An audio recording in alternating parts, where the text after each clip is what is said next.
Like even today, when all the bombings going over there, people work in the fields, we're traveling over here. The restaurant now is full with people that come to dine and tour the Golan Heights, and maybe also take a look at the war that's going next to us. Right now, we're just about 300 yards from the new border fence that Israel has built since the start of the civil war in Syria. Jabhat al-Nusra, al-Qaeda affiliate, they're just on the other side of that fence now, controlling a lot of this territory on your border. How does that make you feel? Hearing the news about ISIS, they think, okay, thanks God that we don't have ISIS here.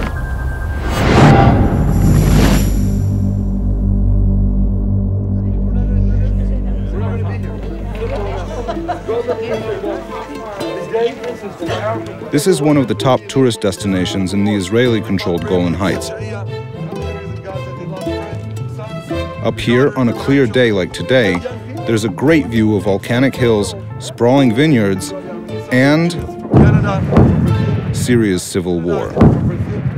So take this scene with you, this surreal moment of being here, standing up on this volcanic mountain. There is Jabhat al-Nusra fighting here together with ISIS against Assad, just a few miles away from here. The guide is a bit confused. ISIS, for now, is nowhere near here. But that is artillery and mortar fire from the al-Qaeda-affiliated al-Nusra Front and the Syrian military, locked in a battle for control of the road to Damascus. As tourists watch the action here, so does a team of United Nations observers, or at least what's left of it. UN peacekeepers have been monitoring this disputed border since 1974, the end of Israel's last war with Syria. But this past August, al-Nusra took 45 Fijian peacekeepers prisoner when it took control of the border crossing. The soldiers were released 2 weeks later, but it was enough to spook the force into abandoning its post in Syria. Now they watch the war from the same place as the rest of us. We made several formal attempts to interview the commander of the observer force, but his spokesman told us it wasn't a good time to talk. So when we spotted these Fijian UN observers, we tried to talk to them. Hi, are you from the UN? From the observer mission? Yeah, I'm sorry, we cannot say anything. We are not allowed to say anything. Oh, really? Yeah, thank you. Nothing at all? No, I cannot answer that. Are you observing now? Is that what you're doing? No, we're just a tourist. Thank you. You don't look like tourists. Thank you very much for that. UN guys aren't too talkative. They must be pretty embarrassed that they don't have their checkpoint anymore. I scared them all away. I mean, if they're scared of me, it's no wonder that they're not at their checkpoint down there anymore. Not far from the lookout is Kibbutz Merom Golan, home to about 100 families who work as farmers and in tourism. This popular restaurant is run by the kibbutz, and it's where many UN observers and tourists grab a steak and a glass of local wine after watching Syria's civil war. Ari Golansky manages the restaurant, and he says life hasn't really changed since the al-Nusra Front seized the nearby border crossing. Listen, you're in a war zone, you need a helmet. He took us on a horseback ride to show us how life goes on. We go up the mountain, so we have the view of the other side of the mountain.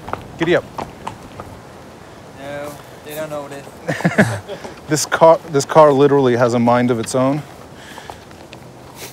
Like even today, when all the bombings going over there, people work in the fields, we're traveling over here. The restaurant now is full with people that come to dine and tour the Golan Heights and enjoying the weather. And maybe also take a look at the war that's going next to us. It's a weird juxtaposition, being over here so close to it and, you know, pretending that you're just on a nature trail. You know, some tourists come because of that. You get like people that want to see that. You don't have a lot of spots where you can be like observers from the side, to drink coffee, to sit by and see like a war zone. That was another big one. The sounds today are far in the distance, but increasingly, the war is spilling into Israeli territory. The Israeli military says it shot down a Syrian aircraft. The military says the plane infiltrated Israeli airspace over the Golan Heights. It's unclear what may have happened to the pilot. This happened in late spring. The official story was that the Israelis shot down the Syrian Sukhoi 24 aircraft after it flew into the Golan Heights, and that both the pilot and the co-pilot ejected into Syria.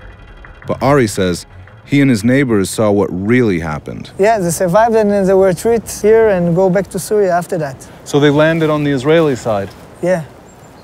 Can you show me where the jet was shot down? Well, approximately here, in this area. Wow.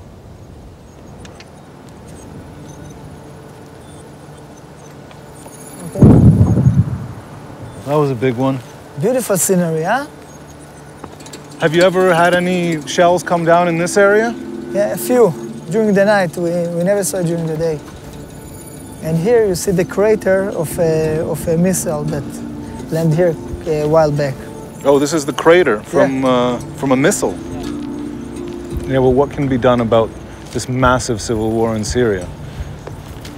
Well, again, I'm not the address to ask this question. Yeah. But people get killed there on a daily basis. The question is who's willing to interfere and stop it. You know, we don't think we are not part of the problem, and we don't have to be part of the solution. We will defend ourselves if we need to. We are ready for that. But look, we're traveling here. There's a bomb going on over here, and we don't feel scared. We don't feel like we're in any threat. So far for us, we just feel bad for the citizens that get killed over there. That's the reality.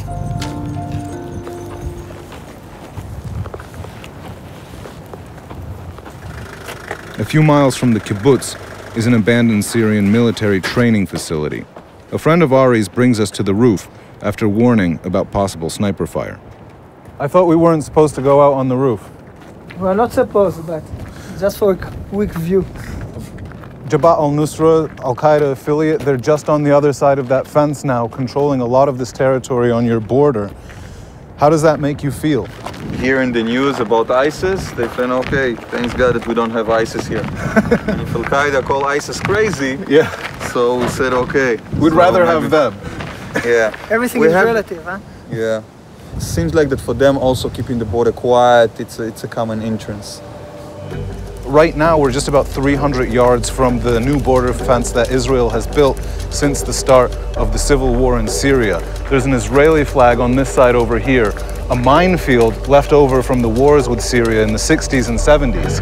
But just over there, beyond the UN checkpoint, there's a building with the black flag of al-Nusra flying on the top.